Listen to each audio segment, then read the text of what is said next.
Halo, assalamualaikum warahmatullahi wabarakatuh. Jumpa lagi bersama saya di channel Mas Vincent. Oke, teman-teman, di sini sesuai request teman-teman yang kemarin yang bertanya, suruh buatin tutorial masalah mesin kompresor yang olinya keluar terus, kemudian mesin kompresor ini panas terlalu berlebihan atau gampang panas lah, caranya seperti itu. Kemudian masalah mesin kompresor yang ampernya tinggi, kemudian masalah kompresi yang hilang, kompresi hilang, nggak ada tekanan ya ketika kita tutup di bagian kompresinya. Jadi di sini saya akan membuatkan contoh bagaimana cara penanganannya ataupun bagaimana solusinya dan penyebabnya apa ya. Kebetulan di sini ada dua kompresor, ini sama aja teman-teman ya. Jadi kompresor itu sekarang akan ada dua kompresor ya, yaitu kompresor inverter dan juga non inverter. Tapi keseluruhan itu sama kerjanya teman-teman ya, untuk memompa. Kemudian yang berbedaan dengan mesin kompresor inverter yang enggak non inverter, kalau inverter itu arusnya itu sekitar 90 volt. Itu arusnya itu arus AC teman-teman ya, bukan DC. Kalau bilang DC ya coba cek di mesin kompresornya, karena saya belum pernah nemuin kompresor yang DC. Rata-rata itu AC teman-teman ya. Cuman untuk tegangannya itu beda. Kalau inverter kan di bawah 110 ya. Tapi kalau yang non inverter itu di 220. Oke, mana dulu nih yang perlu saya bahas nih? Masalah gini, yang pertama masalah kompresinya hilang. Kalau misalkan kompresi ini hilang ataupun loss, kita nggak bisa mengakali. Kalau mengakali itu gimana? Ya nanti bisa akan terkambuh lagi, kompresi hilang lagi. Bisa juga kompresinya udah sembuh. Karena kenapa? Karena biasanya kotoran dari mesin kompresor ini udah masuk ke bagian klep sini. Nah, di bagian klep sini. Ini saya akan coba buka.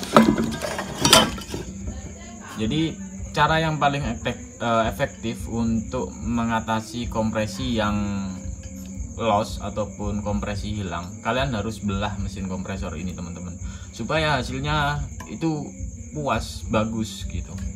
Jadi jika ada kemudian hari kompresinya hilang, coba kalian bongkar. Nah, ini udah saya bongkar. Ini semuanya kompresor inverter. Jadi saya contohkan ke kompresor inverter. Kebetulan ini udah saya belah. Nah, kalian bisa lihat juga untuk video yang kemarin teman-teman ya. Kemarin tuh kan masalah kompresinya itu hilang. Itu di bagian klep tuh patah. Jadi kalau misalkan dikasih bensin itu ya kan, pertalit gitu itu. Ya emang bisa kadang. Tapi kadang juga kambuh lagi, kompresinya hilang lagi karena nggak dibersihin di bagian klep sini.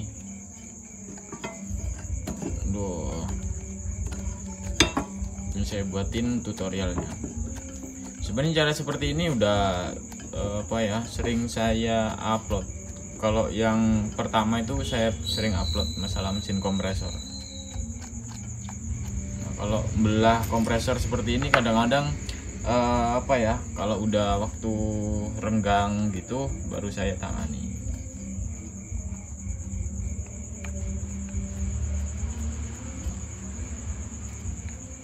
Oke, di sini saya akan coba buka dulu. Nah, ini kan udah kebuka ya, wes.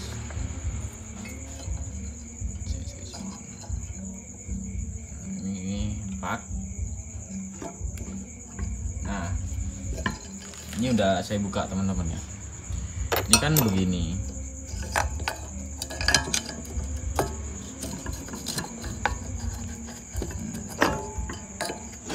Singkir dulu. ini kan seperti ini teman-teman. Rata-rata untuk untuk kompresi hilang itu rata-rata kotor teman-teman. Di bagian sini ini kotor. Nah, penyebabnya apa? Kalau misalkan kotor biasanya ya bisa juga dari oli, bisa juga dari gram ya, gram dari mesin kompresor ini. Nah, dia akan masuk ke bagian sini. Nah, masuknya dari sini, dari filter ini, seret masuk ke bagian sini. Nah, ini biasanya udah gumpal di bagian sini nih. Itu di konten saya, di video saya udah pernah saya bahas. Itu sampai full semuanya. Nah, ini harus kita bersihkan teman-teman ya, kita bersihkan. Kalau cuman pakai bensin, saya yakin nggak bakalan bersih teman-teman. Kadang kotoran tuh butuh dikerok juga. Kalau nggak dikerok nggak bisa. Nah, kemudian setelah itu, ini kan ada pak. Ini pak nggak boleh nggak boleh hilang. Karena ini kadang pak ini ada besinya. Nah, kan seperti ini ya. Nah, seperti ini. Kemudian yang ini seperti ini. Tuh, seperti ini. Nah, seperti ini. Nah, biasanya kenapa di bagian kompresinya itu bisa hilang? Kadang di bagian sini nih. Ini kan ada lubang, tuh, tonjolan ya. Nah, ini kalau misalkan kita tekan, itu masuk teman-teman ya. Jadi buka tutup gini, tuk gitu. Jadi dia menghisap, kalau menghisap dia nutup. Nah, kalau udah si bagian shaker ini udah dorong, dia akan kebuka sini. Nah, ini tus. Nah, rata-rata kadang-kadang kalau nggak ininya patah, kemudian di bagian shaker ini patah ini. Jadi dua patah ini.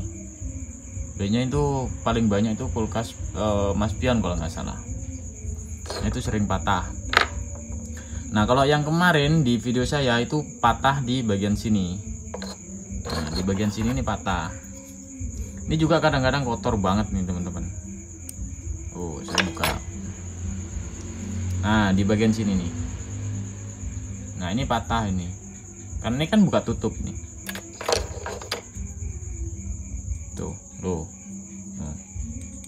Kalau saya tus tuh gitu. Tek. Nah, ada tonjolan ini kan shaker tuh. Ada tonjolan itu. Ya, bisa dipahami teman-teman ya. Nah, itu masalahnya.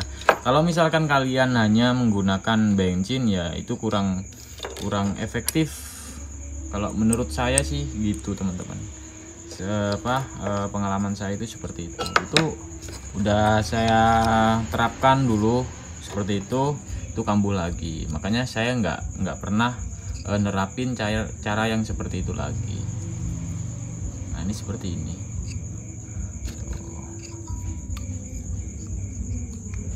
Nah, jadi seperti ini teman-teman. Nah, jadi paham ya teman-teman ya. Ini masalahnya kompresi hilang, kemudian kompresinya habis ya, itu sama aja. Kemudian di bagian sini, ini kalau di dua pintu itu kadang ada, kalau di satu pintu itu juga kadang ada juga teman-teman ya. Nah, seperti ini. Nah, jadi ketika kalian udah bersihin di bagian sini, ini kan masuk pipa dorongnya masuk ke bagian penampungan sini. Nah, ini perlu kalian buka. Ini kalian buka, setelah kalian buka, selanjutnya kalian buka di bagian sini. Ini biasanya kotor banget. Nah, ini kalian bersihkan, kemudian setelah itu pipanya ini kalian bersihkan juga. Ya, semuanya pipa kalian bersihkan juga. Setelah itu kalian bisa pasang kembali. Insya Allah kompresi ini bisa kembali normal lagi teman-teman. Jadi seperti itu. Nah, kemudian di sini masalah yang kompresornya itu terlalu panas, cepat panas. Biasanya kalau misalkan kompresi itu cepat panas di bagian spool nih, ini saya coba akan contohkan teman-teman ya. Oke, jadi di sini saya buatkan contohnya teman-teman ya. Jadi ini spool mesin kompresor. Jadi biasanya kalau spool mesin kompresor ini cepat panas itu rata-rata di bagian sini nih, mana wis. Nah, di bagian cover ini kan setiap lilitan ini kan pasti ada rumahnya nih. Ini kalau misalkan tarik ini kan pasti bisa. Nah ini rata-rata biasanya ya habis kebakar ataupun udah panas, jadi ininya hilang. Tapi apa sih namanya ini? Saya kurang paham nih teman-teman ya. Jadi mikanya ini udah rontok. Nah, jadi covernya itu udah rontok di bagian sepul, sehingga langsung panasnya itu langsung ke sini. Nah itu rata-rata seperti itu. Kalau misalkan mesin kompresor yang cepat panas biasanya rata-rata di 90 derajat teman-teman ya. 90 derajat itu biasanya udah over, kompresor tuh udah panas banget. Nah ini kenapa saya bilang seperti ini, karena waktu itu setiap kali mesin kompresor overheat itu pasti saya belah. Saya pengen tahu jadi saya belah, dan rata-rata itu di bagian mikanya ini udah kelupas semua, udah habis. Kalau misalkan kita tarik seperti ini di bagian sepul, ini dia ikut. Nah rata-rata seperti itu. Nah kemudian masalah yang kedua ini di bagian sepulnya. Ini kalau misalkan sepul ini kan ada banyak teman-teman ya, ada banyak. Ini kalau misalkan yang running itu rata-rata yang running dia menggunakan tembaga. Kalau yang starting ini biasanya nggak pakai tembaga, apalagi kompresor yang sekarang, apalagi mesin kompresor inverter. Mesin kompresor inverter ini bukan tembaga kalau nggak salah teman-teman ya. Jadi full lapisan semua, aluminium semua untuk gulungan sepulnya. Jadi kalau misalkan pengen awet, kalian bisa gulung ulang sepulnya, kalian ganti yang tembaga, saya jamin awet. Nah ini udah paham teman-teman ya. Nah kemudian ini teman-teman ya, ada tambahan juga. Ini banyak nih kerjaan nih teman-teman ya, jadi banyak banget tuh. Baru satu itu udah saya kirim ke orangnya. Oke, masalah apa namanya ya, masalah kompresi. Kalau misalkan ciri-ciri kompresi itu udah bagus, jadi ciri-ciri kompresi udah bagus itu ketika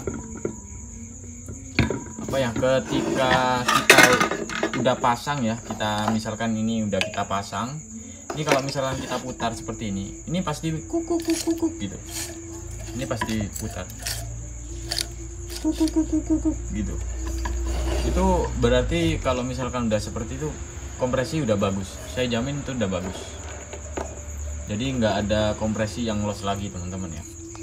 Nah kemudian di sini kita masalah apa ya yang terakhir ya, ampere tinggi.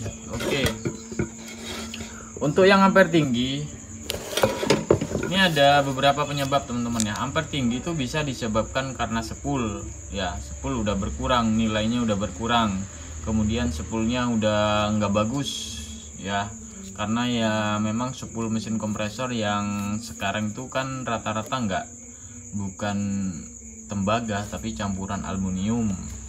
Nah makanya nggak kuat panas. Nah kemudian kalau misalkan ampere udah tinggi, itu di video saya udah pernah saya bahas tuh waktu itu. Kalian coba bongkar apa namanya, kalian coba sambung ulang ataupun solder ulang di bagian sepul. Itu kadang bisa kadang enggak ya.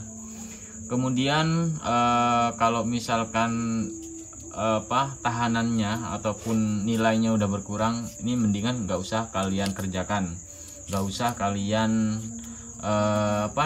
perbaiki, mending langsung ganti aja mesin kompresor. Kompresor bekas juga bagus ya, yang penting kompresinya bagus, itu nggak ada masalah teman-teman ya.